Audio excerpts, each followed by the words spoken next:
Cross.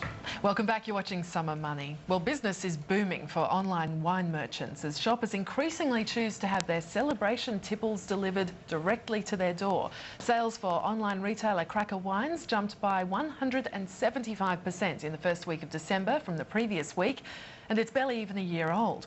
Cracker now represents more than 450 Australian wineries and has sold more than 250,000 bottles of wine.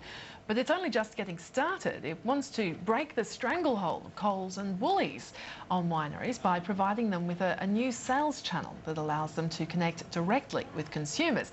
Well, for more, we're joined by the CEO of Cracker Wines, Dean Taylor, here in the studio. Dean, thanks so much for your time. Thank you very much. Just firstly, how are you different? Tell us how Cracker Wines is different, because there are a number of online wine retailers. You're exactly right. I mean, when we launched the business, there was already over 1,000 wine websites in the country. And so I guess we went looking really hard and wide to find a much better mousetrap, so to speak. So the fundamental difference between Cracker Wines and another wine website is that we are providing the wine producers a direct route to market. So essentially the wines are getting listed by the wineries and they're being sold directly to the consumers. And that has, I guess, two massive advantages. One for the consumers is that they get the benefit of savings of up to between 40 and 50% off recommended retail price. And then the winery gets the benefit of much larger margins than they would get through traditional channels to market. What about, I mean, your margins though, because obviously it's a pretty competitive space. Yeah, look, I guess we work on about, I guess, half of the margin of we don't like someone like Coles or a Woolworths. The producers are obviously, there's tax advantages for them by selling directly from the cellar door to the consumer, so that offers some savings. There's no distributor or agent in the equation, so that offers another 25% discount. So what we find is that even with our margins included, the wineries can sell at around about 40 to 50% off recommended retail price and still make more money than they would if they were selling through Coles or Woolworths. But going up against Coles and Woolworths, the convenience there, you know, they go by when they want it. They don't have to wait for the delivery. Is that something that's going to be difficult? Look, I think it has been a bit of a hurdle, I guess, for us. But I guess in many ways the supermarkets have been moving people towards case purchases for some time now. I mean, historically they would only discount maybe once a year and offer people a discount if they made purchases of 6 or 12 bottles or more, and that's consistent now. So I think the mentality of most consumers is that they recognise that they get a considerable saving by purchasing in bulk. And you referred to convenience there. I mean, there's really nothing more convenient than going online because, you know, and we saw it this year particularly with the Christmas shopping, is that, you know, you don't need to deal with car parking, you don't need to deal with traffic. The wine's actually quite heavy, and so actually particularly for women, stay-at-home mums, there's nothing more convenient than actually having it delivered to their houses. And the beauty is with online as well as it's 24/7, so, you know, you can choose to do your shopping, you know, whenever it best suits you.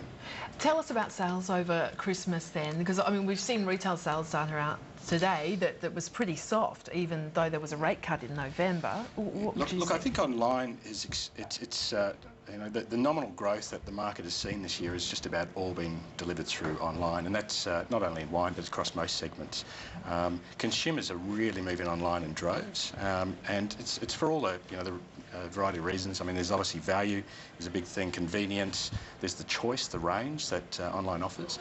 But look, for us, I mean, we had every single week, pretty much from sort of July onwards has been a record week. We just continue to break our own records. Obviously things have quietened down a little bit as people go on holidays and enjoy a bit of time off. But you know, our sales from from last December to this December were up 500%. So we definitely can't complain. The whole industry, the online wine industry, is growing at about 35 to 45% per annum at the moment. And that's against a backdrop of a broader wine market that's increased or tipped to increase somewhere between 2 and 3% this year. So you know, online's definitely where all the growth is. What about this campaign by some of the bricks and mortar retailers to have GST imposed on those imports under $1,000? Where do you sit on that? Look, to be honest, I think for the broader market, it's more of a concern. Typically within the wine market, there isn't any retailers selling into the Australian market from offshore. And the way that the taxes are structured are quite different to most other goods, so that it's very difficult for anyone to actually sell into Australian consumers without actually the addition of both wet tax and GST.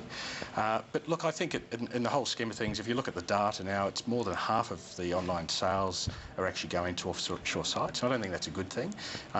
It's really difficult for Australian websites to actually compete with the multinationals, who are always going to have larger volumes and better buying power. And so that's why I think models like ours, where you're actually providing a direct route for the manufacturer of the goods to get to the consumers, is ultimately going to be the model that actually works both for the consumer and for the producer of the goods. Just looking at expansion then, where next? Because obviously you've got this falling price auction model that's quite interesting. I mean, are you going to look to apply that to perhaps other industries outside of wine? Yeah, look, I guess we've recognised the potential within other verticals of the model that we've created, particularly as you pointed out, the auction model where people get to set their own prices, which is it's really appealing for most consumers. But look, at the moment our focus is really concentrated on making wine work. Going up against the likes of Woolworths, who generate billions of dollars a year in liquor sales. I mean, we're really just a small fly sitting on the back of a rhinoceros at the moment. So we've got a long way to go there, and I guess we really want to cement our position within the wine market before we look at other verticals. But I think that any market where there's an excess of inventory, particularly the falling price auction model that we've developed is absolutely a perfect way of trying to clear that. It allows the market, the consumers, to actually set the prices that they're willing to pay for the goods, and particularly in the wine. I mean, we're the only wine website in the country that allows consumers to come in and set their prices. And I guess for online retailers, is there a lesson to what are the challenges, and particularly when it comes to social media, is that a key to making the business a success? Look, I think social media is really I guess a way of summarising a range of new ways that people communicate, and I think ultimately the businesses that have always succeeded have been the ones that have listened to their customers, and social media has opened up a whole new range of ways that people can actually communicate with the businesses that they intend to do business with. So look, I think social media is a powerful element of it, but fundamentally, if you've got good customer service and you've got ways that a range of ways your customers can communicate with you, then that's only going to be a good thing. Dean, great to talk to you today. Thank you so much. No problem. Nice to have Dean Taylor there, CEO of Cracker Wines. Well, as Japan continues its recovery from the devastating earthquake and tsunami